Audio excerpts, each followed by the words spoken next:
Thank you. Thanks. Thanks, Dave. On to new business. Updated sewer ordinances. Clogging my packet. Yes, it's definitely bogged down the packet this time, so we tried. I'd like to introduce Kim Cole. She is our pre-treatment guru, as we like to call her. So in 2017, we had a EPA inspection of our pre-treatment program, and we did not fare very well. So we needed help to get up and moving, and so one of the things that came out of that was, one, we hired Kim, and two, we also hired Jeff Williams to be our pre-treatment coordinator. And one of the big things that the EPA told us we had to do was to update our sewer ordinances to ensure the legal authority in order to, as well as the financial authority in order to run the program. So we've, between Kim, Jeff, and myself, we have painstakingly went over these ordinances, and we feel that what we're presenting today is what, not only what we need, but it's what EPA is wanting us to also give. So I'd like to turn it over to Kim, and she'll take it from here.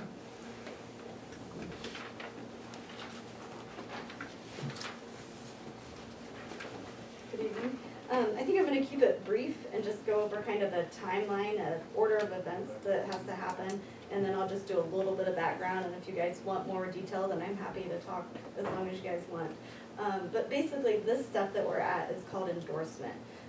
We've drafted changes. DNR has preliminarily reviewed those program changes, and the next step is for it to go on public notice for 30 days.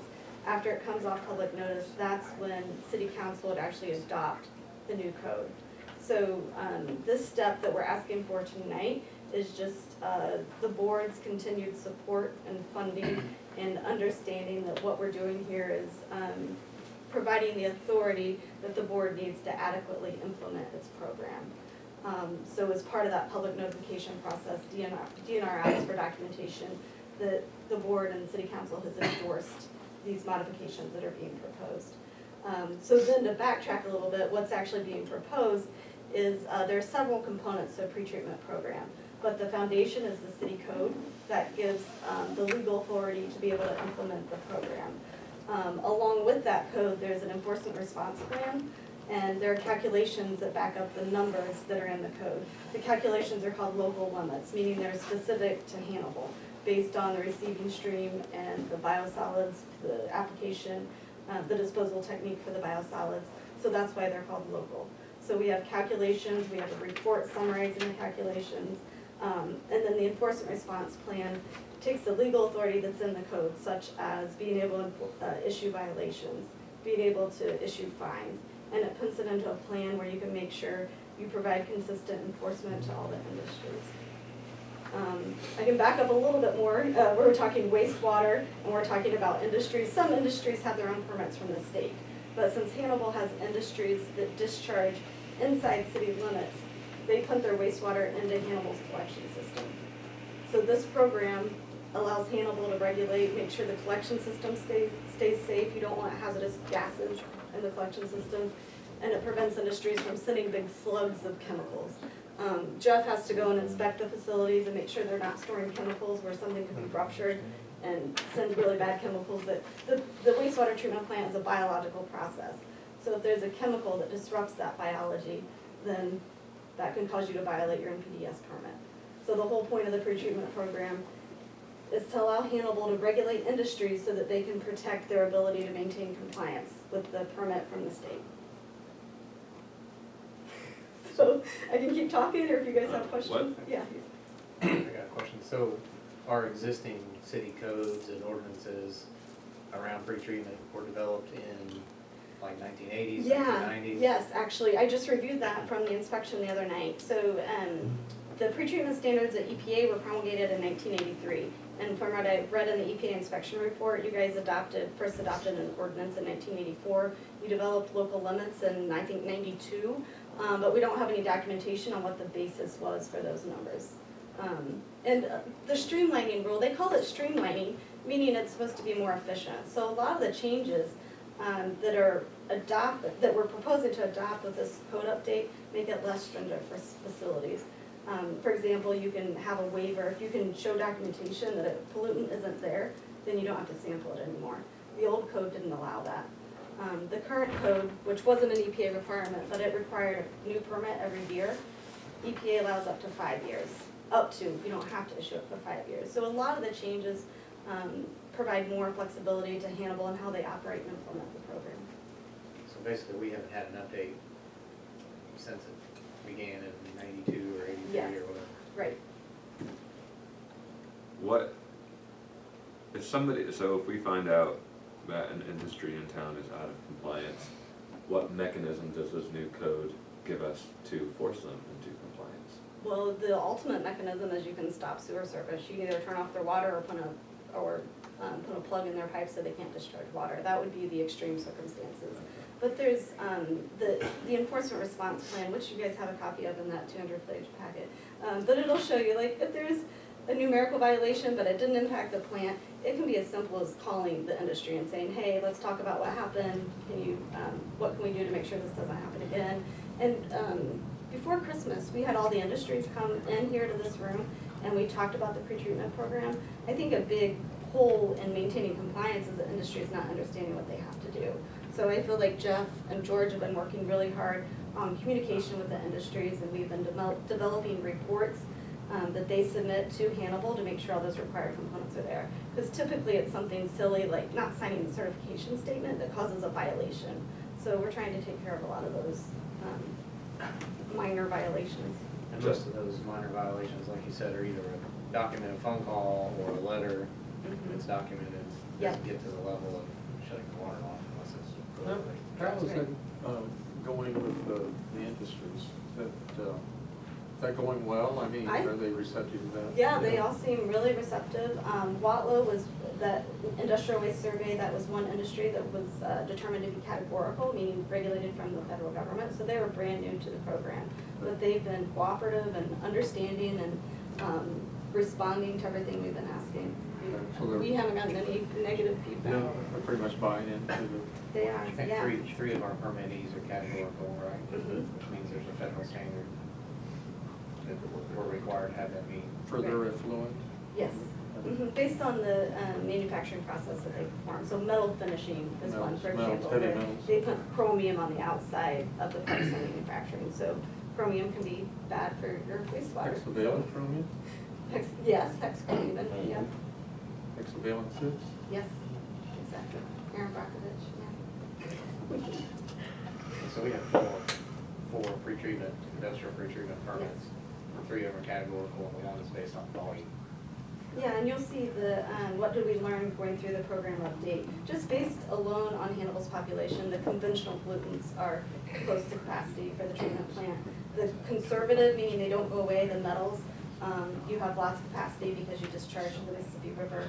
And we base it on protecting your biosolids, so you could land apply even though you go to a landfill right now. But you guys you're not in danger of needing to further limit industries from what they're doing now. So it's BOD and TSS are the two that we Yeah. get close on. Yeah, just purely based on where you're at with the life of your plant. And so, this is a dumb question, I hope. Let's say Corey brings us a new industry that needs to be regulated. We totally have the latitude to bring them into the fold. If it's a conventional pollutant, I would be careful about it, but for the metals finishing, it's definitely feasible. It's something that it's important to communicate with George and Jeff so that we can check the calculations. If you have a significant change, EPA uses 20%, then as the flow gets bigger, you actually get more pounds per day that you can take. So we might have to update the calculations, but there are some factors of safety built into the calculation, so if it's not a major facility, it might be a no-brainer, but it's always good to recheck those calculations, but yes, there's I capacity. can remember back when Spartan was thinking about coming here, I did Georgia job at the time, and they asked me a bunch of pretreatment questions. So they knew what their requirements were coming in. We actually went and looked at another starting plant and seen what they were doing. So that's part of the typical process. And most of the categorical ones in particular, they know the requirements. Yeah, good question. I usually send that information here early on, as soon as we have that type of information early on in the process, so they can tell us whether it's something that we can't even pursue with them. So, Anything else? Thank you. Thank you. So to get your endorsement, I think we need a vote, or should have a vote. Yeah, and then it'll go Do on I hear council. a motion to endorse the? Yeah, I'll make motion. I'll second. Okay, all those in favor? Aye. Okay,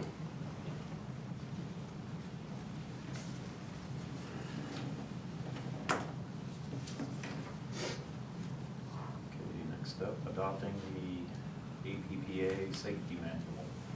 This is my only hard copy of the safety manual. I didn't figure you wanted to have it included in your large packet already. Basically, Myrma, I thought was recommending we adopt this and refer to it in our safety manual, but they are requiring it, so that's a little different. Most of the items in the American Public Power Associated Safety Manual, they're all electrical related, and they just supplement and add to our existing electrical safety practices already in our manual.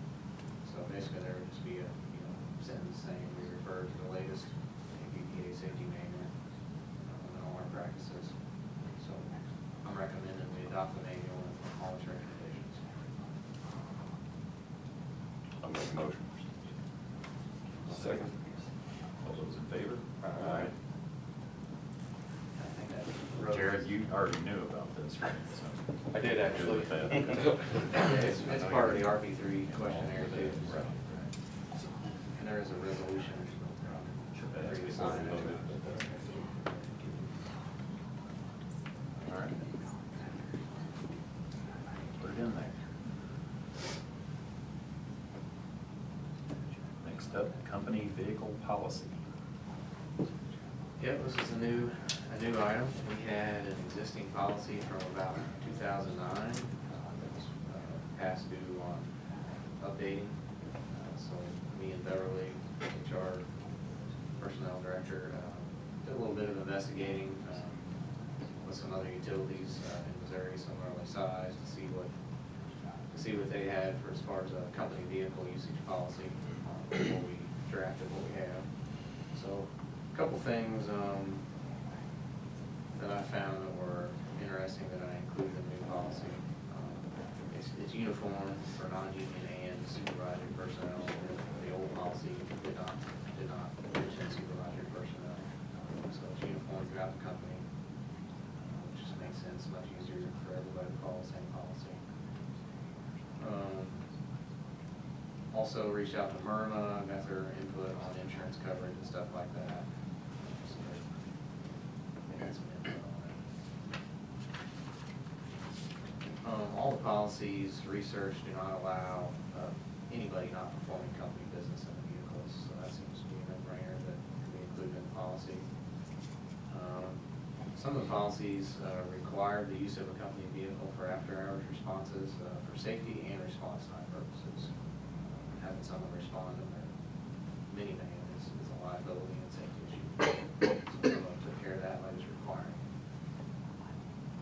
The trend for the last about decade or so, according to Myrna and the policies I looked at, was to allow a standby vehicle use outside the city limits to reduce response times on emergency. We worked pretty hard, Jared in particular worked pretty hard through the RP3 stuff on our electric outage restoration times to get them where they're at today. A couple of years ago, we spent some money on midspan reclosures, several $1,000s. We spent 200-some thousand on tree trimming each year. And that's all about electric reliability. You remember last year we replaced the south side sub transformer proactively. It wasn't what damaged it, was just 1960s vintage, and before it started causing us problems. We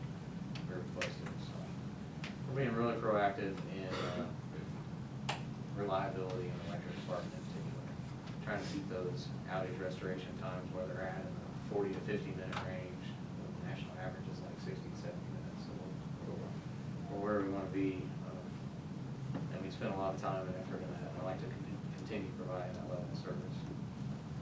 Most policies I reviewed did have a mileage limit. They didn't allow vehicles to drive 100 miles home in the evening. Most of them recommended not going above 20. And then A did some cost calculations on how much it was costing us to send vehicles with supervisors and standby personnel. And we estimate the cost to be about $21,000 per year. That's using the IRS dollars per mile calculation. Especially just any questions before I finalize that draft policy and institute it here. No, I guess it'd be good to throw out, because we talked about this and what kind of savings we could have if the vehicles were left here. Obviously, supervisors, the people that, they need to get around during the workday, so it's not a matter of not having the vehicles. It's only a matter of, do you take it home so that you can get to the site when you're needed right away? Yeah. So what's the, I think you had told me something about a difference. Yeah, if we were gonna reduce the number of Saving. vehicles that went home for like supervisory personnel, say the supervisor on call only took a vehicle home during that week, and then next week somebody else did. It would save us about $5,000 a year. Wouldn't save in the number of vehicles that we have, because Jared still needs to have a vehicle to drive around during the day. Doesn't need to use his own personal vehicle for that. It would just cut down on the mileage. The vehicle would, you would assume would last a little longer as well. So, right now we have all the department heads driving home, is that right? All department heads and. Not all of them, and just the ones that take linemen? standby. Linemen on Like- call? Like Abe doesn't take any standby duties, so he doesn't drive one home. Right. Yeah, just department supervisors that take standby and are available for after-hours emergencies, even when they're not on standby. And then the people who are, the union personnel who are on call, that specifically. Standby and on But call, that same department thing. head, where the occurrence happens, they'd probably be called in anyway, wouldn't they? Yeah, if we have any amount substation out tonight, and George is on call, we're calling Jared. Oh, sure, sure. And same thing, Jared's on call and the wastewater plant is down, we're calling George, because that's your quickest restoration, your most expert person. Oh, by the way, on George, we talked about that last time, did we grandfather him in because of the distance? Right now, the way the policy reads, it's a 15 mile driving distance. But he was out of that, Nothing he was out of outside. that 15-mile Yes, he's radius. outside of that. Didn't we talk about Yes, we can do that. but extending that for Right now, it says 15 miles. George?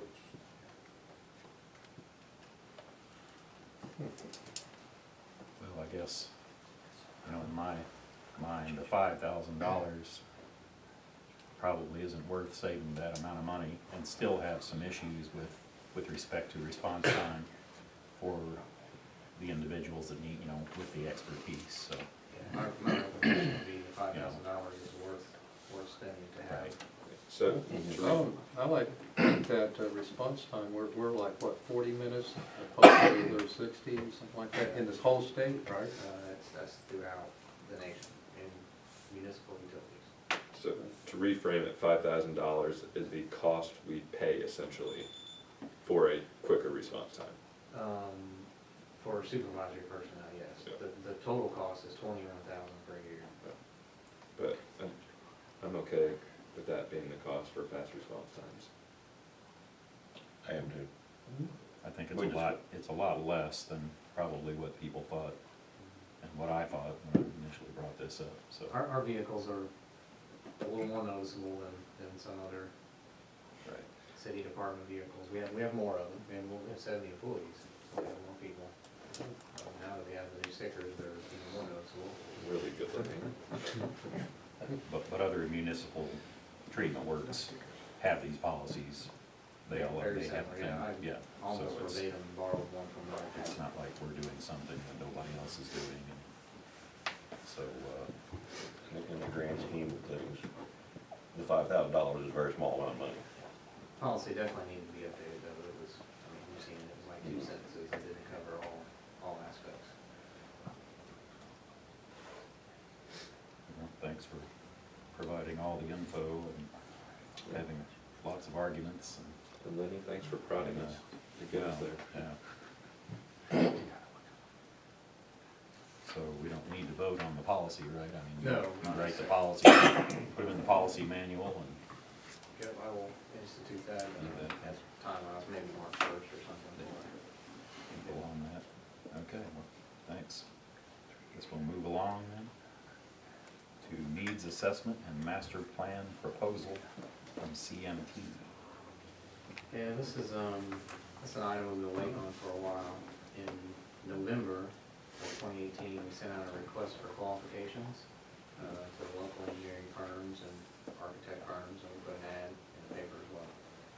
Basically, the project was to give us a long-term plan for building upgrades to this site and any modifications that we would do. And it was actually Matt's idea months ago to have a long-term plan, not just a one-time, hey, what do you need to do to meet your needs today?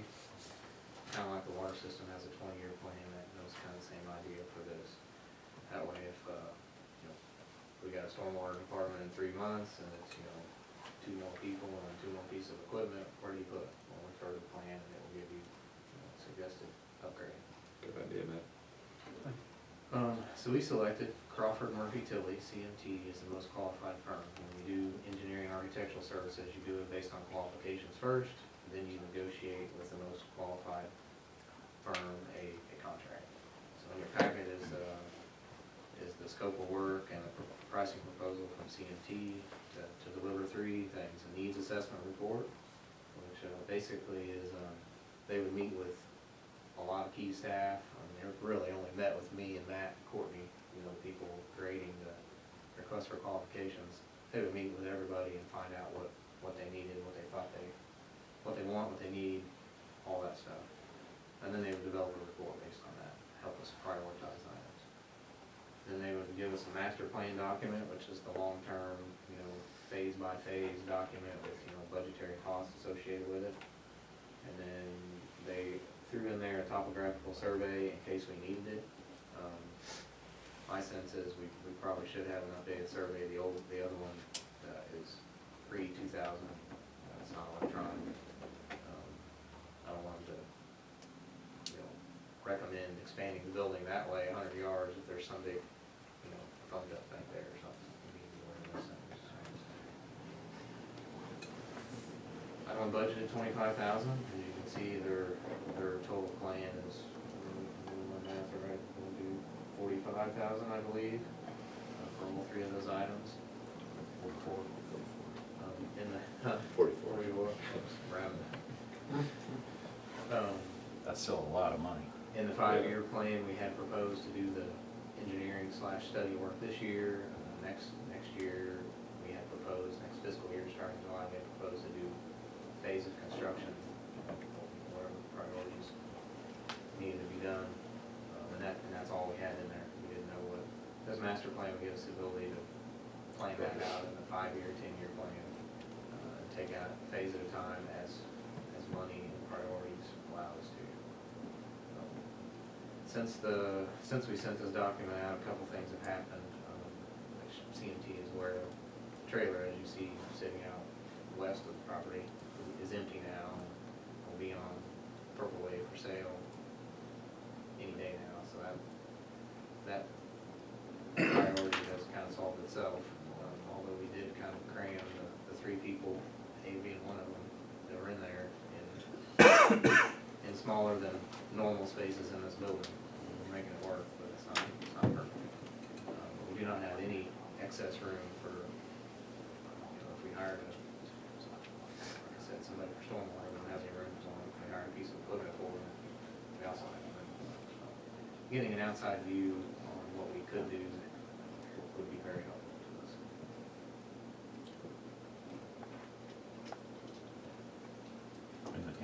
current long-term plan, how much is in the plan for actually doing these? Next year, we have a Upgrades. proposed $400,000, and that is it. And the $400,000 is strictly a grasp out of midair. There was no basis Right. for it. I would imagine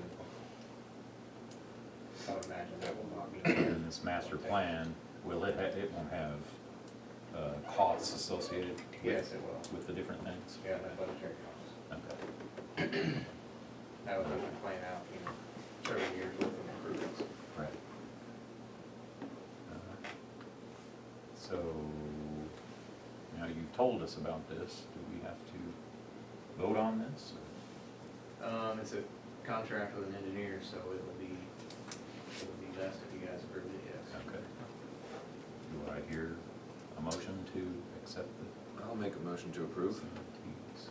I'll second. All right, all those in favor? Aye. All right, Thank you.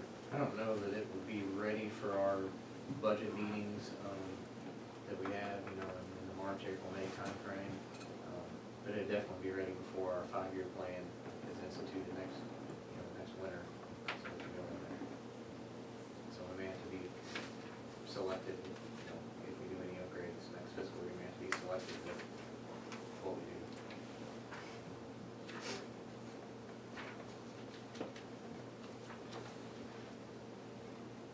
and you did mention to me before, I think, that you didn't have quite that much budgeted for No. this project for this year, but Not it'll kind of roll into next year's budget as well, so.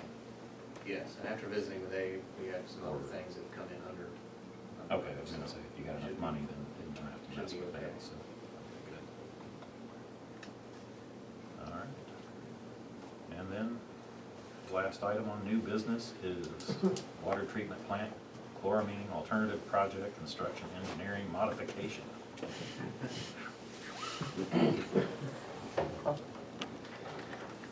The current contract that we have with Black and Beach is only through the design and bid phase.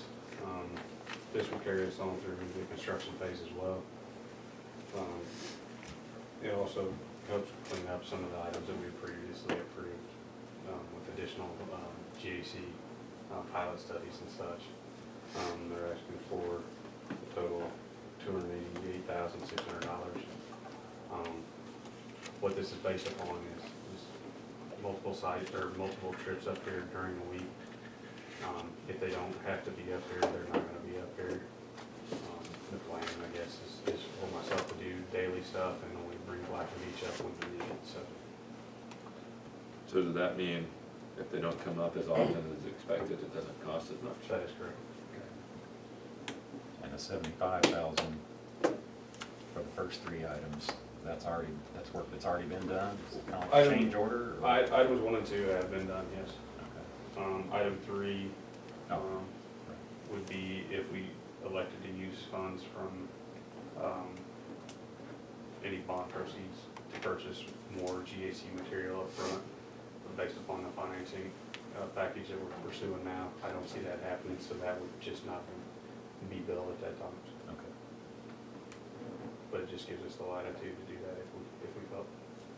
Yeah, I don't know how much money we're saving by having Matt do most of the daily inspections, but I expected this would be twice this cost, so quite a bit by having him. It's nice to have somebody qualified and competent on staff to do those inspections. It saves us quite a bit, it saved us a lot during the Homer Shipping project. We did it then, we also did it back when we switched to sodium hypochlorite back in 08, 09 with the Black and Beach as well. So it was something that we have a history with and has worked out. It does take a lot of his time though, I mean, for the Yeah, I can. calendar year, we married to that. You gonna be there every day? At least stop by there every day, yeah.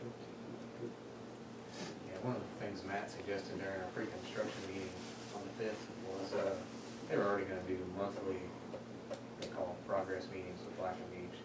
He suggested weekly meetings on site with the contractor, what are you gonna do this week? Type of thing. That keeps the schedule right in front of everybody all the time. Great.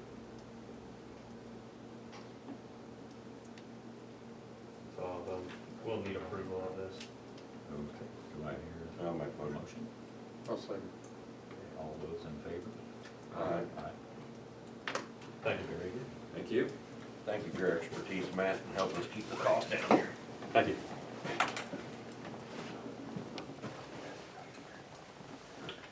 And with that, we come to the important comments for the city attorney. No comments. No comments today. Good. General discussion? I have some, actually, if that's Yeah, okay. I don't have it. You didn't have it? I'm just wanting to do a little check-in with Corey, not to put you on the spot or anything, just see how you're doing, see what's going on, and just give us a brief update.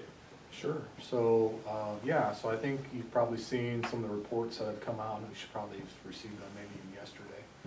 So you can see some of the activity from the reports. I think, obviously, we're working on our 45-day evaluation plan, just trying to look at a needs assessment, basically, of where we're at and what we need to do moving forward. And part of that, obviously, has been working on the logo and website and branding side, so we can get some marketing material. That's one of the struggles right now, is we just don't have any marketing materials and some things that we really need, but we're waiting on some of those things. So we're sort of using social media as our only marketing tool really right now, other than some really rough looking documents. So in fact, our board will take that up in the morning at 8. We've got several different sample logos. Once I probably think I'd like to see something that has some of all of those things in it, but anyway, once we make an approval of that, then we can really get serious about the website design and get some of those things taken care of. So I have submitted, as you probably saw in your packet, on a number of projects over the last couple of weeks, which is encouraging to see. There's a lot more activity out there right now. I had a conversation with Todd Kendall about the building across the street here this afternoon, so I think it's Thursday morning this week, to tour that facility. We've got a couple of conversations that we're having with people that might, there's a couple different ways to go with that. We've submitted that on several projects, but we've also worked with people in the past whose business model is to buy and purchase facilities like that, make needed improvements, and then help us market those to large users that they have relationships with. And so they've agreed to have some of those conversations with us as well. That's great. Just to see if we can get some of the improvements that need to be made done and more actively market that building. So, so we're sort of stepping through that process as well.